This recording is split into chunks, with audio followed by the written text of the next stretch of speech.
back to episode number 39 of Inside the Vault. I'm your host, Ryan Smith. This podcast is brought to you by the Keep Pounding Podcast Network, where you can find us on Twitter at KPPounding_FSSN. And this podcast is powered by the Fans First Sports Network, where you can follow us on Twitter at FansFirstSN.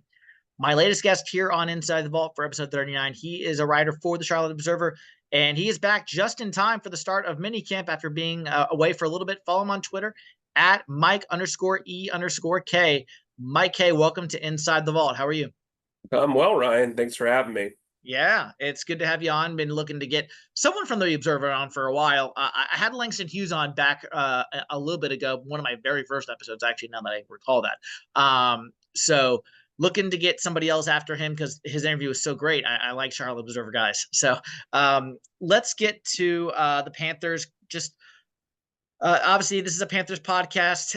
Let's just talk about the Panthers offseason, draft, free agency, kind of your whole grinding up in a blender and what comes out when you with the finished product. I know this team's not a finished product yet, but just your overall observations from those three things this offseason.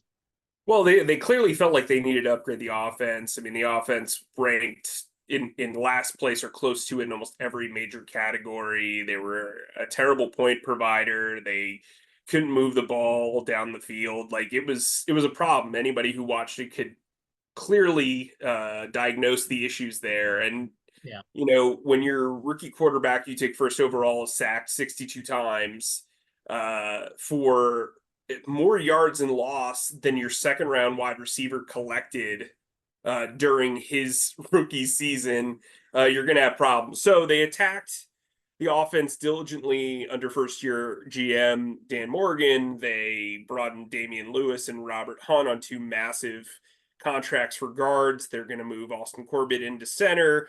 I'm a little skeptical of that. I'm sure we'll talk about that a little later on the podcast, but you know, in theory, they got more athletic at center and they got better at guard.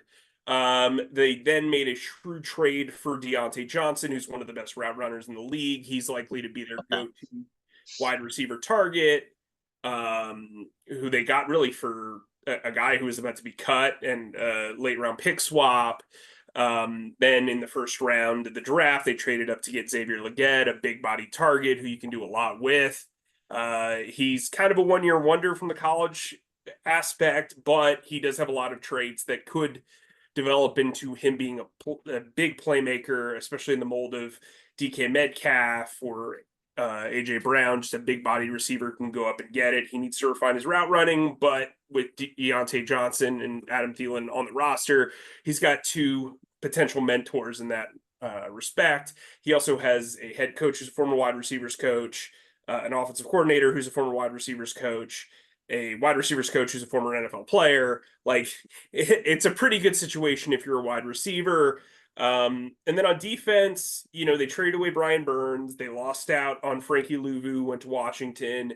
They've kind of had this, whether it's been planned or not, they've done this thing where they've either brought in guys who are on their second contract, who are in their late 20s, and they either have a connection to the coaching staff or a connection to the front office. So it's a lot of guys that they know. I used to cover the Eagles, and what they would call that is like, I forgot what they call. Oh man, it's like basically you have this, you know, circle of trust sort of thing, right? yeah, like you know who these guys are. You know who they are as people. The draft, they obviously kind of moved up and down the board. They spent day two picks on guys who will be the future of their positions for guys that are either aging or their contracts are coming up soon. Jonathan Brooks is coming off an ACL injury, but they also already have Chuba Hubbard and Miles Sanders at running back. That gives them a little time to kind of move him in. At linebacker, Trevin Wallace is a guy that I'm really impressed by. He immediately stood out in rookie minicamp. He'll eventually probably be the heir apparent to Shaq Thompson. They drafted some unique traits guys on day 3 to kind of improve the depth of the roster. Look, this team has a lot of needs. They brought in Jadeveon Clowney and DJ Wadham as veterans to kind of make up for the loss of Brian Burns, but I don't feel like their edge depth is that much better. If anything, it's probably worse, and there are a lot of flyers out there. And then you look at corner outside of JC Horn, you got a lot of question marks. So, like you said, it's not a finished product, and that's kind of my diatribe on the offseason moves. Yeah. But look, I think they're going to be better on offense because the bar is so low, but I do think they have come about it in the right way. I don't know if it'll all work out. Last year, I was pretty optimistic about the Frank Reich era, and then by the time they got to, I think, the second week of training camp, I was like, uh-oh. So, and then when you get into preseason, it got worse, and week 1 was eye-opening in a lot of ways, but week 2 was a yike-a-roos, as I would say, but we'll see. Yeah, well, we're looking forward on this podcast. The 2023 season is in the books. We're not reliving in the past. We are looking forward. So I'm glad to be doing that with you here. We won't go through all the positions, just the ones that I feel like you touched on a few of them already, and then just storylines that you're kind of looking for, and that's kind of the rundown here. But and then some random ones in between. But first one you've already hit on at the beginning was receiver. Deontay Johnson, who you mentioned, the trade. Adam Thielen should, in my opinion, be the number 3 receiver on this team personally. And then if Xavier Leggett, I think is how he's saying it, I'm not sure. If he can be, a number 2 receiver as a rookie and take some pressure off Thielen and Johnson, I think that would be a big step in the right direction. But I want to talk about the depth in general about this receiver room. We know where Johnson's going to make the team, Thielen, Mingo, XL. Let's talk about guys like Smith Marset, Terrace Marshall Jr. We got Jalen Coker, who we signed, and then another UFL guy. I think we might be signing as well at the end. So I'm a Florida guy. So I'm an SEC guy. So I've seen a lot of SEC guys play, and I can't get Terrace Marshall Jr. out of my head. So here's my question to you. As you talk about the receiver depth, is he going to get a fair shot to make this team? Or is he kind of one of those players where Canales says something nice about him in May, and then come August 1st, he's just going to be gone. And he hasn't done a lot. I'm not saying he's done a lot. But he's a SEC guy. He played with Joe Burrow. He's got the talent. He's got the skill level. But he hasn't put it together for whatever reason. So I think, there's been coaching staffs that have kind of passed on him pretty quickly.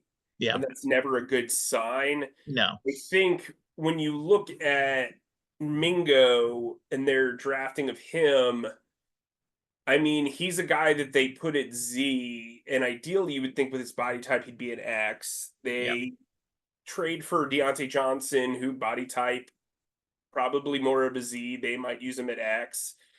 They bring in Leggett, who can play X and Z. You look at guys like,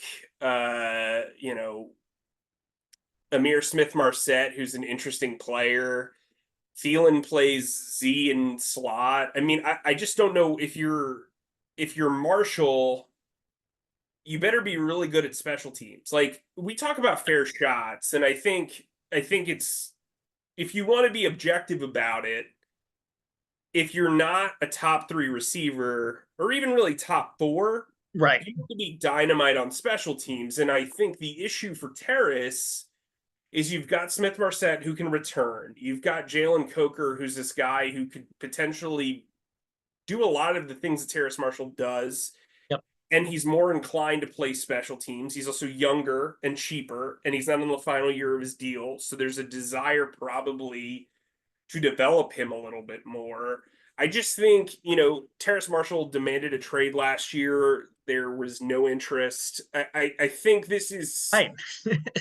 I mean, look, I'm not trying to be hard on the guy. I think he's handled this situation relatively well in the locker room. I really enjoy talking to him, but I think from his standpoint, it's going to be very hard to make this roster. I think a fair shot, like saying that, I mean, subjectively from the outside looking in, I could see how other people would say, wow, like they just, like, if you're really big on his talent, like you are, like, he hasn't gotten the opportunity, but also I would say it doesn't feel like he has been able to excel in special teams. They have Correct. drafted guys to compete with him Yep. who they think have outperformed him. Like, I think that's kind of it too. I mean, Terrace Marshall's only career touchdown was a meaningless blowout touchdown against the Bengals. I Yep. remember it like it was yesterday. You know what I mean? I do too. Yep. Mingo is kind of falling into a kind of similar bubble. I mean, they drafted a guy to not for nothing upgrade him. Right. Right. And so I think it's going to be very interesting to track Mingo and Marshall over the next few months because like this train isn't stopping for them. They're not waiting on them Right. and to their benefit probably. So I think Amir Smith Marset, if I had to pick a fifth wide receiver, would be that guy. And then I Agreed. think Agreed. you look at Coker as that sixth kind of developmental guy. Look, I mean, they just drafted Mingo 39th overall. He is no better than fourth on at wide receiver, in my opinion. Yep. Yep. I don't think Leggett is going to start off by setting the world on fire. That's not something that really happens with those guys that have 1 year of like breakout success. I still think Thielen is going to be heavily involved as a slot receiver. He's also the guy that he's one of the only guys that Bryce has a rapport with. So I think early on, you're going to see a lot of targets for Johnson and Thielen. And Leggett, as the season will go along, will probably surpass Thielen in the pecking order. But I think you're looking at that three-man weave sort of triangle offense kind of wide receiver group that really complements each other. Yeah. Let's go to corner, like you mentioned, opposite J.C. Horn. Will we see Stephon Gilmore in Charlotte? It's looking less and less likely we might. We'll see. And then Dane Jackson, who a lot of people like as corner 3, not sure about corner 2, but Dan Morgan paid him, I think, corner 2 type money to be here. So what are your thoughts on those guys in just the corner room? Well, I'll start with Dane Jackson. So I wrote this back when Dan Morgan got the job, but one of the big things in Buffalo with him was finding diamonds in the rough. He was the guy that pounded the table for Dane Jackson to be drafted in the 7th round. He's a guy who I think they like his attitude. You know, we talk about the dog mentality. He's a guy who's kind of scrapped and clawed to get where he is as a former 7th round pick. He's a guy that will get to compete for that starting job. I think how he performs, you know, through the totality of the offseason program, which is going to end this week, might tell you where they go from here. But I think the issue at cornerback is not who is on the roster beyond J.C. Horn. It's who J.C. Horn has been in the NFL, right? So he's played in only 22 of 51 games. Those 22 games, he's played pretty well. Like, actually, the best game I came in the middle of the 2022 season, the best game I've seen him play in a Panthers uniform came in the last game of last season against Dave Canales, where he had 3 pass breakups. He was all over the field after missing a ton of time with an injury. Yeah. That's the problem. So, like, you talk about Dane Jackson being the number 3, right? And why that's interesting, right? The problem is if J.C. Horn has an annual injury, that guy who you like as the number 3 corner goes from the number 2 corner to the number 1. So you've got a number 3 corner playing the number 1 corner spot. Troy Hill played very well last year. He's mostly in the nickel position, but he can play outside. The issue for him is he's about to turn 33, and most cornerbacks fall off a cliff at like 31, 32. So we don't know what he's going to look like with another year under his belt. And I say that to say, when you bring up Stephon Gilmore is about to turn 34. Yeah. Yes, he was fine last year. He was good. I just think like there's a bit of like local rose-colored glasses on this situation. That's fair. Yeah. For a team that we realistically is not going to compete for the division and not going to compete for a championship right now, I don't know if it makes a lot of sense because you're probably going to have to, in order to fit him under the salary cap, going to have to add void years to the contract, which is then going to take away money from next year. Yep. It's not a situation where, like with Jadeveon Clowney, he signed a 2-year deal. He's a little bit younger than that. He's on the wrong side of 30, but pass rushers age differently than corners, especially when you're speed based. Look, I think Stephon Gilmore's still a decent player, but if I'm a team that's rebuilding, I don't know if I spend that money. And when you talk about Dane Jackson's contract, really he got paid number 3 corner money with like a high upside. So like, I mean, look, do I think they need to upgrade the number 2 corner spot? Absolutely. I just wrote an article about it a few weeks ago. The market's dwindling. Steven Nelson just retired. Xavier Howard has some off the field stuff. Like, there's not a lot of options unless you want like a Dory Jackson or something like that. So I think at corner they're in kind of a tough spot. I do think they like Shaw Smith Wade quite a bit, the 5th round pick. Yeah, didn't mention him. Yeah. Yeah, he's played pretty well throughout the offseason based on what I've gathered, and I was impressed by him in rookie camp. So we'll see. But DiCaprio Bootle had his moments. He had a great pass breakup against DJ Moore in Chicago. They really like Deshaun Jameson a lot. So we'll see. I mean, they've got some young guys on the roster, and you can't, the Carolina Panthers aren't going to become a playoff contender overnight. And so I think you've got to pick your spots. But yeah, corner is a problem. Yeah. We'll see what they do there. Last one is edge. DJ Wanham currently battling the injury. Obviously, we knew about it. Clowney not at OTAs. Any concerns there with minicamp? Obviously, you talked about the edge and your concerns overall. So your thoughts replacing Brian Burns on the edge position and what they might do going forward. I mean, they were always going to take a hit there. I mean, upgrading over Brian Burns is going to be hard to accomplish. Almost impossible, right? Right, and they didn't draft anybody. I also think, again, local rose-colored glasses, Jadeveon Clowney's coming off a career year in Baltimore where he was like a cog in the machine and was able to, produce 9.5 sacks. He's not historically a high sack volume guy. And so I'm curious to see how he will play when he's surrounded by lesser talent and a defense that doesn't have a lot of pass rush to it. I think Wadham was a smart signing. He's a guy who is young.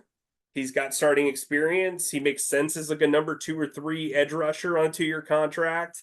They brought in Chase on as a flyer who it was an epic bust in Jacksonville, but they can get out of that contract very easily this year if he doesn't show up or show out. They did draft DJ Johnson. It's a pick I've been very, very critical of. Yeah. Iku Leota flashed a little bit. I mean, look, this passers group is not good. And I think they knew that. But also I know that Evero prefers guys who can set the edge over edge rush. That's what he wants to do. They did bring in, to their credit, Josie Jewell, who is a pretty good blitzer from the inside. He's not Frankie Louvu, but he can get to the quarterback. I do think they'll be better at setting the edge and stopping the run this year. Clowney historically is a premier run-stopping edge rusher and edge setter. So I think that'll help, but I mean, there's even less options on the free agent market at edge rusher as there are for corner, and it just seems like they're going to take their lumps there. Yeah. So going back, this is technically not a position group. I was going to more talk about kicker is a position, but it's not obviously as splashy as some of those other ones. But I'm a Florida guy, so I'm very familiar with Eddie Pinheiro going back to the University of Florida. I was on a podcast last night, and that's why I said to the listeners, Harrison Mevis then kicked a 63-yard field goal against my Gators last year to win in Columbia, Missouri. So I'm also familiar with Harrison Mevis from last year. So talk to me about the kicking competition. That is very much a kicking competition. I feel like, well, at the end of the day, you hear rumblings. Johnny Hecker said on Twitter that Eddie's down in Florida helping his brother, family situation. OTAs are voluntary, which is very much true. There's a difference between Eddie Pinheiro not showing up and Lamar Jackson for the Ravens, obviously. But just talk to me about, I know not a prediction, obviously, what's going to happen, but just what is your thoughts on, is it contract related? Is it really just about his family? And then once when he's here this week, it's all good? Or does Mevis have a shot here? I mean, I think Meebus definitely has a shot. They're very much open to this being a competition. I think Yeah, for Eddie, it is a personal situation. Whether it's about contract or not, it's personal, right? And yeah, so I think I'll tell you this: I've been covering the NFL as a beat writer for this is my 10th season. I've never heard of a kicker missing OTAs, like the totality of OTAs. yeah. So, and he lost his biggest cheerleader in the building in Chris Tabor. Chris Tabor, yep. So, like, they're bringing in this competition. I don't know if Meebus is going to run away with it. I don't know if, like, he's looked good in the media showings, but I mean, we'll see. There's a bunch of guys that are going to come free in the UFL who have kicked pretty well. I just think, like, when you're Eddie Pinheiro and you've had 2 injuries in the past 12 months, you also have an injury history. You only have 150,000 in guaranteed money left on your contract. You're in the final year of your contract. Last year he was fine. He wasn't 2022 Eddie Pinheiro. And Yep. so I also think the whole Jacksonville situation was kind of eye-opening where at last minute he couldn't go. Um, and he had trouble in training camp. They had to bring in Matthew Wright, and then they bring him in at the end. I think for him, he's really got to put his right foot forward, no pun intended. Yes. And I think, look, I mean, I think they're open to a competition as they should be. I mean, Dave Canales has said that he wants to push every spot on the roster. Clearly, kicker is a spot they can push, and they will. Yep. Before going to some very specific big picture topics, you wrote an article on charlotteobserver.com where you can subscribe 99 cents, a good, well worth your investment and not much money to do so. Mike Kaye just came out, Mike, with your mandatory minicamp storylines to watch. So talk to us about some of those storylines from your article that you are watching to the listeners, and anything that we may have talked about here, just going into the minicamp as well. Well, I think we've talked a lot about the edge rusher, the kicker spot, the wide receiver spot. I think Bryce Young's continued development. I think we're seeing him target down the field a little bit more than we did around this time last year. Rookie minicamp, he came out firing, and then suddenly during OTAs, it was like short to intermediate routes on everything, and that carried over into training camp and carried over into the season. These are non-contact practices, so you want to see him air it out as much as possible. You want to see his timing. You want to see him get the ball out quickly. Yeah. I'm interested to see how this tight end group kind of develops because the optimist says, well, Tommy Tremble's improved immensely over the last 2 years, but the pessimist says, well, they don't really have a true guy. And I love Jadavian Sanders. That was my favorite draft pick. Just I'm on record saying that. yeah. I mean, I think, and look, here's the thing I would say too about Jatavian Sanders. He's a guy who is not your typical tight end. He's a guy that they could look at as being the long-term replacement for Adam Thielen, where he is that F player who is more of a big slot than as opposed to being a tight end. So I'm interested to see how he kind of develops. He is not a blocker whatsoever. So they have to figure out ways to utilize him while also not sacrificing the run game, which could mean that, he plays big slot and you got Thielen out there blocking. Ian Thomas has looked good in front of the media. I know everybody is going to push back at that, but I'm interested to see how this tight end group shows up. I'm interested to see how Shaq Thompson a little bit more after the fibula injury.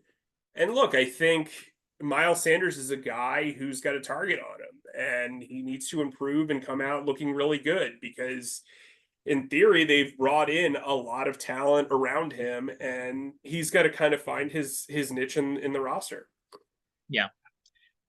Um, Dan Morgan and Dave Canales, the era we're walking into, year one. You mentioned a little bit about Dan Morgan earlier, but just your overall thoughts. I know this has been documented a little bit, but just big picture thoughts on Dan Morgan getting the promotion, and then obviously the Canales being the new head coach, 7th in Panthers history overall. What is your thoughts just on those hires in general, and are these going to be the right moves long term for the Panthers?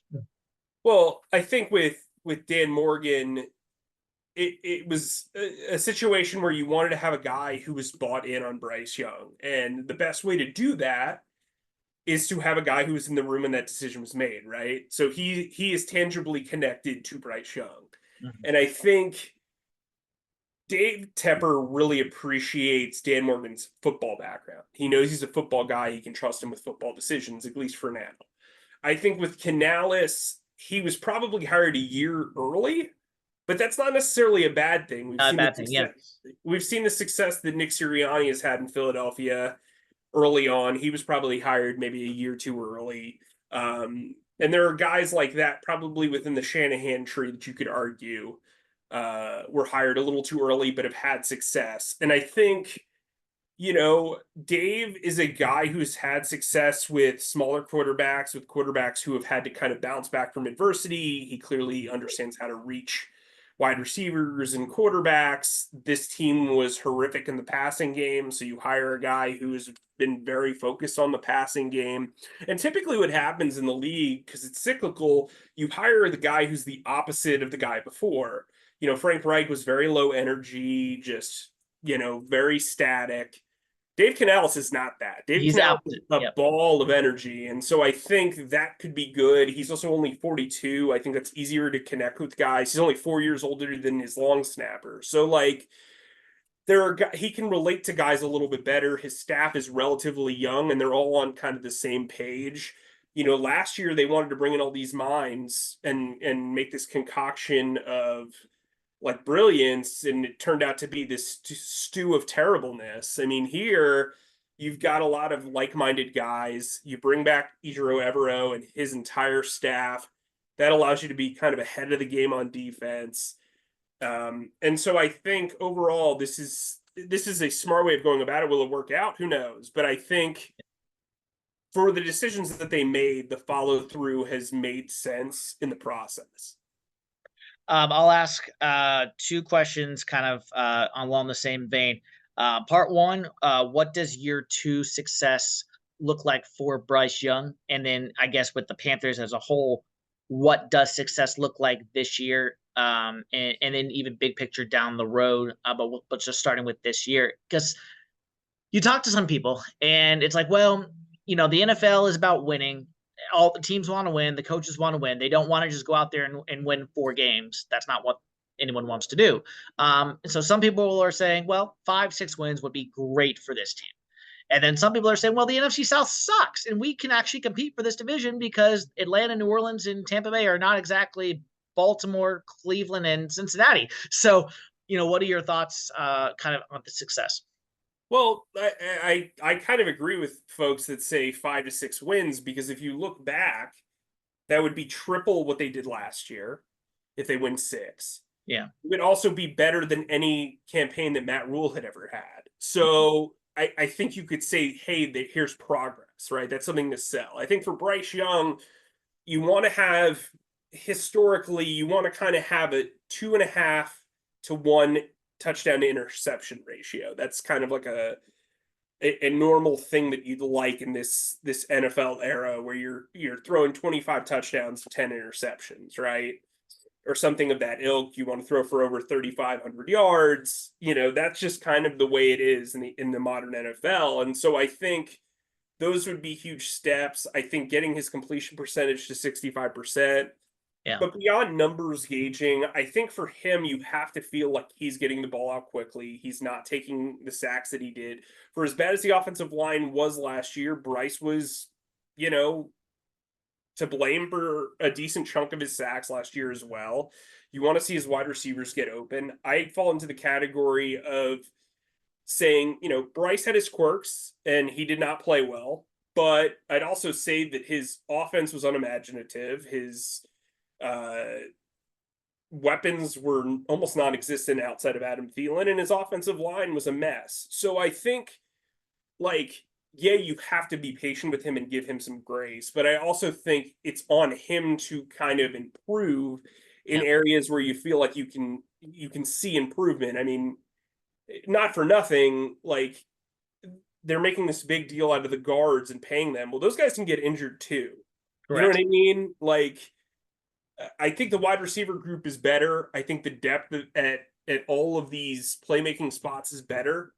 But, we won't know until we really get to week 1. I mean, there were signs last year during OTAs and training camp where you're like, is this really going to work? is this energy like there? And I think like with every week I drop down their win total a game, like because it was like in my head, it was just like I think I predicted they'd be 8 and 9, and I was on the more I mean, I was considered more pessimistic than most people, and Yeah, then it turns out I was actually kind of optimistic overall. But exactly. Yeah. no, look, I think improvement for Bryce outside of the numbers is feeling comfortable in the pocket, throwing the ball downfield, testing himself, and not paying the price as often as he did. I think there were signs in that Green Bay game where he just looked like he was an NFL quarterback. And unfortunately, because of his surrounding cast and some of his own quirks, those performances were few and far between. Yeah. Um, so look, I think if we see Alabama Bryce, as I like to call it, where he is playing Yeah. loose and improvising and making the most of his situations and not just honing in on his first read, I think you'll consider that improvement and they will play better. Yeah. Last three and then get you out the door. What is something we're not talking about enough when it comes to this team? A storyline that maybe the Panthers are overlooking, national media is overlooking. I know the national media is not necessarily talking about the Panthers, but you know what I mean. That's a great question. I think their safety group is actually really pretty solid. I I was going think, to say pretty good. Yeah. yeah, last year I thought on paper they were pretty good. Xavier Woods had a career year last year. I thought he played exceptionally well. Jordan Fuller having the background that he does with Evero is helpful. I think this secondary is going to be faster. I didn't think Von Bell played particularly fast last year. He was a bit Yeah. of a disappointment. Obviously, they let go of him.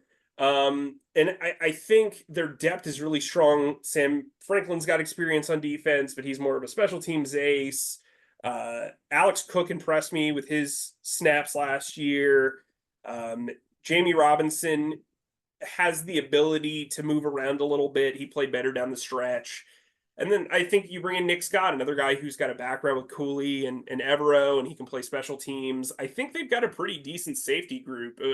Of all the positions, I think that's the one where I'm like, yeah, they're all right. So I think that's something we don't really talk about, but also on the opposite side of things, corner is a problem. It really is. And whether you get Stephon Gilmore or not, I mean, there are going to be some young guys that have to show up, and you better pray that JC Horn stays healthy, especially after picking up his 5th-year option. Yeah. Um, Give us your top games to watch this year on the schedule, and I don't mean top like of course we all want to watch the Patrick Mahomes, of course. Just what is a key stretch for this team if they're going to come out with a I don't want to say winning record, but that 6 wins, that 7 wins, those 8 wins. Some people have even predicted on this podcast. What are your thoughts on the schedule? You may not have it in front of you, I know, but Yeah, just let me pull this up real I quick. can. Um, I mean, I think it's a great question. I would say, look, you want to win your division games. That's kind of the generic answer. But I think for them, they're going to have like this pocket of games where they better do something early. I mean, when you look at I might be the only one who thinks New Orleans, Chargers, and I forget who they play week 3. Maybe Arizona, if I'm not mistaken. the Raiders, I have them Wait, beating the Raiders on the road as their first win. yeah. Okay. Yeah. Well, and I think I read somewhere the Panthers are like 9-1 or 8-1 against the Chargers the last like 10 years. Like we, for whatever reason, have owned the Chargers. And I know that's going to be different with Jim Harbaugh, but he's in year 1, just like Dave Canales with the Chargers. Justin Herbert lost 3 receivers in the offseason. So, so I think that's a very winnable game. So it sounds like you're targeting that first quarter of the season is what you're Yeah, I mean, I think it gets noticeably harder after the bye. Yeah. I think having a late bye is great. Obviously, it comes after Germany, so you would predict that would happen. But like, they go on a run where they play the Chiefs, the Buccaneers, the Eagles, the Cowboys, and that 4-game stretch right there. I don't know if I see a win. And then they close out 2 division games on the road. That's where you're going to kind of see like what the long-term trajectory is, whether they're playing spoiler or actually in it. Mm-hmm. But yeah, I look, I have them winning 5 games, or I have them winning 6 games on more of the optimistic side. I think it will be 5-6. I think they have to get some early, because this is a young team, and the truth is when a young team struggles, things can fall off pretty quickly. And for Canales, he'll get a long runway. I don't expect him to be Frank Reich #2, where he is, Right. jettisoned early. I think he and Morgan will get at least 2 years. Mhm. You want to feel like that progress has been made sooner rather than later, at least from the standpoint of there's something to build on here, right? Like if you start off and you're 0-6, then it's like you're digging yourself out of a hole, and it's like, yeah, well, we'll get them next year, guys. I mean, and that sometimes kind of wears thin. I have a story coming out this week about their impending free agents. There are a lot of notable guys set to hit free agency. They're going to continue this rebuild, but you want to set a foundation this year. Yeah. Well, it's funny you mentioned that because on that same podcast I was on last night talking about the Florida Missouri thing with kickers, I said I think the Panthers can go anywhere from 5 to 9 wins. If 9 is if everything just obviously hits. I'm not saying that's going to happen. That's if like literally everything were to hit. I mean, 2020 with Matt Rule, no one had us a Joey Sly 63-yard field goal away from beating the Chiefs, but we were there. And then obviously we didn't win, I know, but like that was a closer game than anybody would have expected, especially out in Arrowhead. So the Panthers, I've been following them long enough. They sometimes win games that they have no business winning, and then they lose games they have absolutely no business losing. So this team tends to sometimes play up or down to their competition depending on what they are. Last question, my favorite, as I've been doing with every guest on this podcast. Give me your bold prediction for the 2024 version of the Carolina Panthers. It can be team related, it can be a specific player.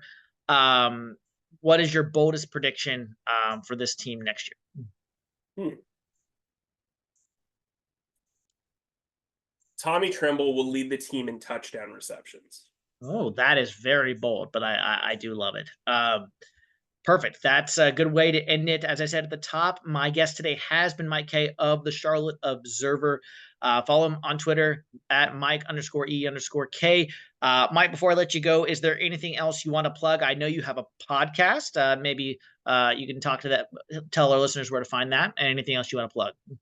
Yeah, right now we're on hiatus, but it's called Processing Blue, kind of a play on the team color. But Alex Zutlow, Scott Fowler, and I, we host a show. It'll be mostly during the season. We're going to bring it back during training camp, but you can check that out wherever you get your podcasts. If you subscribe to the Observer, as Ryan mentioned earlier, 99 cents for the first month. You'll also get Rod Boone's coverage of the Charlotte Hornets, as well as high school coverage from Langston Wirtz. I mean, you'll get all the news that's happening. Obviously, it's an election year, so getting some of that local buzz is important. Plus, you'll get all the stuff from mini camp, and then as we go along, my training camp notes are kind of what I'm known for. We go pretty in depth. I take a lot of notes, so you'll get your money's worth there. But yeah, you can also find me on X, formerly known as Twitter, at Mike_E_KAYE. It's the worst name on X, but sometimes you gotta live a little, and you gotta keep it the way it is. Yeah. Well, Mike, thanks again for coming on Inside the Vault. We'll talk to you down the road. Thanks. And that'll wrap up episode 39 of Inside the Vault. Again, Ryan Smith here as your host. Rate, review, subscribe wherever you get your podcast, and we will see you next time.